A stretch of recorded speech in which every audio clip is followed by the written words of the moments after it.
Olá, seja bem-vindo ao canal. Meu nome é Jesse, sou professor de matemática e vou ajudar você a estudar um pouco mais sobre a determinação de domínio de funções com uma variável real e valores reais.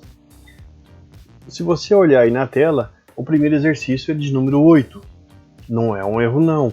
Eu vou deixar aí nos cards a videoaula em que eu trabalhei os exercícios de 1 até 7. Lá naquele caso, a gente abordava situações em que o denominador da expressão que determina a função não poderia se anular. Agora, na aula de hoje, nós vamos ver como determinar o domínio de uma função quando você tem raízes, radicais nessa expressão. E é isso que nós vamos trabalhar. Antes de começar, vou lembrar você, deixa aí seu like, inscreva-se no canal, acione as notificações e, se sobrar alguma dúvida, pode escrever nos comentários, ou sugestão também. Depois de ver essa videoaula, eu agradeço se você compartilhá-la. Muito obrigado e vamos nessa. Bom, primeira coisa que nós temos que observar aqui é que nós temos um x, que é a variável independente da função, lá dentro da raiz quadrada. Ou seja, é o radicando, né? O x está lá no radicando. Ah, tudo bem. Nesse caso, ele é o radicando. O que nós temos que determinar quando isso acontecer e quando nós tivermos que definir o domínio da função? Na melhor das hipóteses, o domínio da função seria todo o conjunto dos números reais. Só que aqui dentro de uma raiz, por definição, numa raiz com índice par, a gente não pode colocar valores negativos, ou seja, tem que colocar valores maiores ou iguais a zero. É isso mesmo. Então, nesse primeiro caso aqui, eu posso determinar o domínio, que eu denoto por D de F, como sendo o valor de todos os números reais, tais que esses números são maiores ou iguais a zero.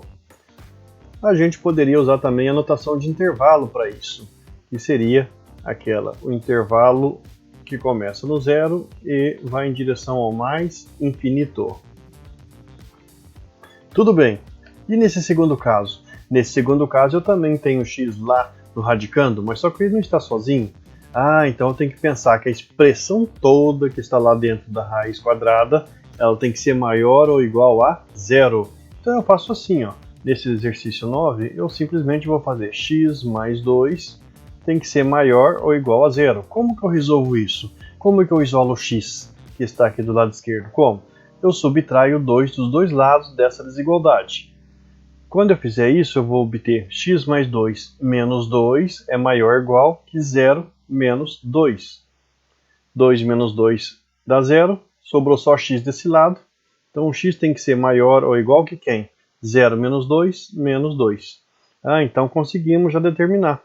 Isso quer dizer que os valores que a gente pode colocar no lugar do x tem que ser maiores ou iguais a 2. Se, por exemplo, você esquecesse e colocasse aqui menos 3 no lugar do x, daria quanto? Menos 3 mais 2, menos 1, raiz quadrada de menos 1. Esse número não é real. Não é que ele não existe não, hein? Ele existe sim. Ele é um número chamado complexo não real. Mas isso já é uma outra história.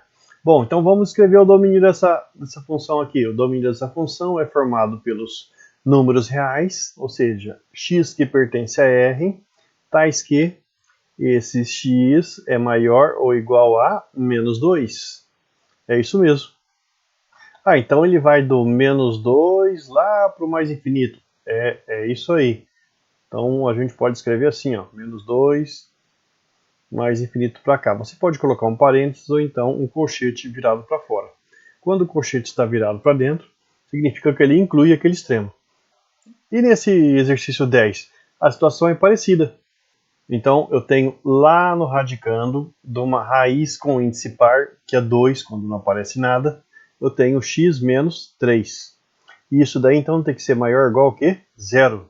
O que eu faço para resolver isso? Somo 3 dos dois lados dessa inequação. Ah, menos 3 com mais 3 dá 0, 0 mais x dá x. Isso é maior ou igual que quanto?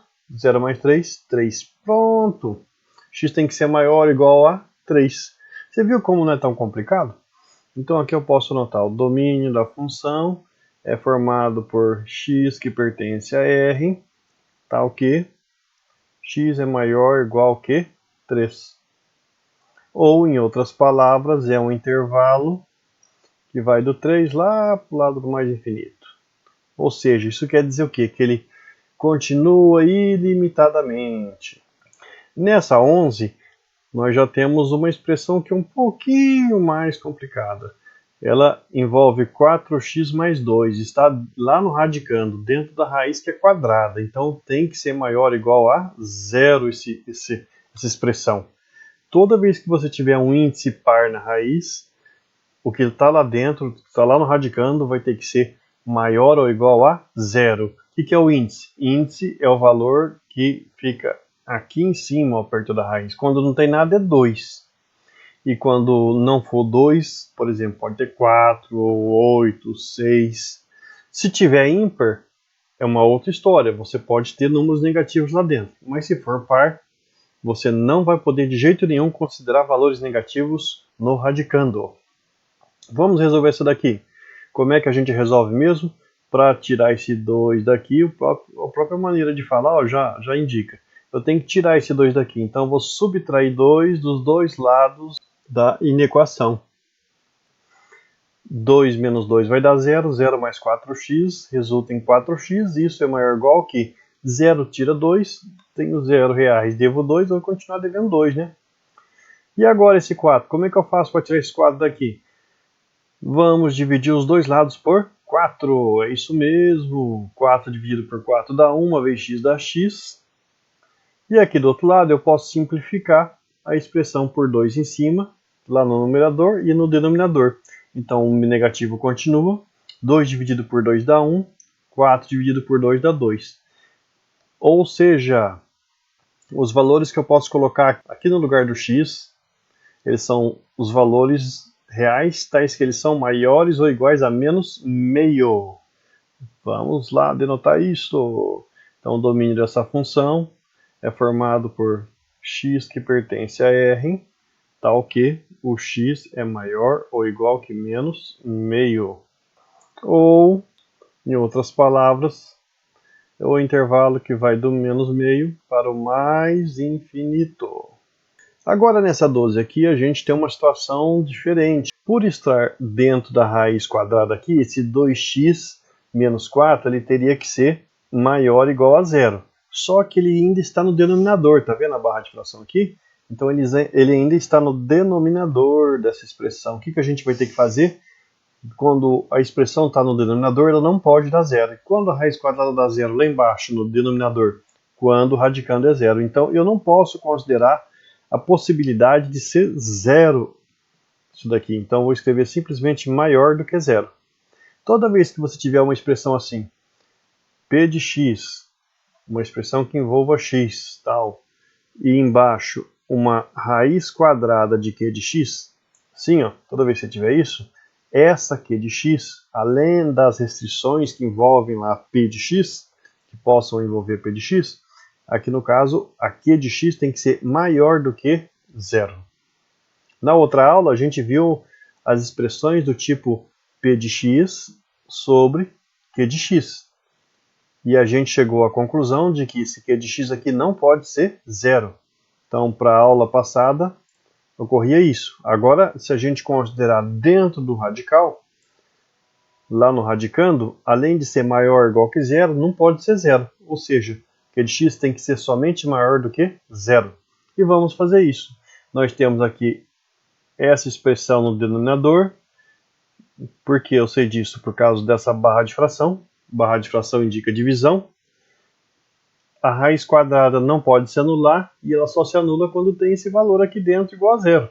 Então 2x menos 4 tem que ser maior do que zero para não ocorrer o anulamento. Como é que a gente resolve? Igual aos outros. Ó, 2x menos 4, eu tenho que tirar esse 4 daqui. Então eu vou somar 4 dos dois lados. 4 menos 4 dá 0. Sobra 2x do lado esquerdo dessa inequação. Maior do que 0 menos 4, 4. E agora, o que eu faço? Eu vou dividir os dois lados por 2. Quando eu divido 2 por 2 dá 1, sobra x, maior do que 4 dividido por 2 dá 2. Então, o x ele pode ser um valor maior do que 2 aí nesse caso. Não tem jeito, o x vai ter que ser maior do que 2. Em outras palavras, o domínio dessa função no item 12 é x que pertence a R, tal que x maior do que 2. E assim segue, pessoal. O único problema que você vai ter, variante desses daí, em termos dessa raiz quadrada no denominador ou mesmo em cima, é quando você tiver uma expressão desse tipo aqui, ó, e você tiver que fazer uma manipulação diferente na hora de resolver a inequação. Como que você vai ter isso? Eu vou só exemplificar esse 15. Então no 15 nós temos uma raiz quadrada, ou seja, índice par, que está no denominador da expressão. O que está dentro da raiz não pode se anular e tem que ser sempre maior do que zero, certo? Então nós vamos ter algo assim, ó, menos 10x mais 20, isso tem que ser maior do que zero. Não pode ser zero, por quê? Porque ele está no denominador ali da expressão, tá? Vamos resolver. Então a gente vai resolvendo. O que a gente faz mesmo? Eu tenho que tirar esse 20 daqui. Então eu vou subtrair 20 dos dois lados. Até aí você está tudo bem, está dominando. 20 menos 20 dá zero. Então desse lado esquerdo só tenho 10x, menos 10x, maior que menos 20. Agora, o que eu tenho que fazer? Eu tenho que dividir os dois lados por menos 10. E agora que vem o perigo aqui, hein? Quando eu divido ou multiplico os dois lados de uma inequação por um valor negativo, então a desigualdade, aquele sinal lá no meio, se inverte. Menos 10 dividido por menos 10 dá 1, uma vez x, x. Muda a desigualdade, menos com menos dá mais, 20 por 10, 2. Então x vai ter que ser menor do que 2. Em outras palavras, para essa 15, o domínio da função vai ser formado pelos valores reais, ou seja, x que pertence a R, tal que x é menor do que 2. Qual o intervalo que representa isso? Vai lá do menos infinito e vai chegar até o 2. O 2 pode entrar na história? Não, não pode não. Então eu vou deixar o colchete virado para fora. É isso aí, pessoal. Espero ter ajudado. Se essa aula te ajudou, então considere deixar seu like, inscreva-se no canal, ative as notificações, compartilhe com seus colegas essa ideia e deixe alguma sugestão aí embaixo ou dúvida, tá bom? Na próxima aula a gente vai trabalhar com outro tipo de expressão, também ali no denominador, para ver o que acontece. Obrigado por assistir esse vídeo e até a próxima!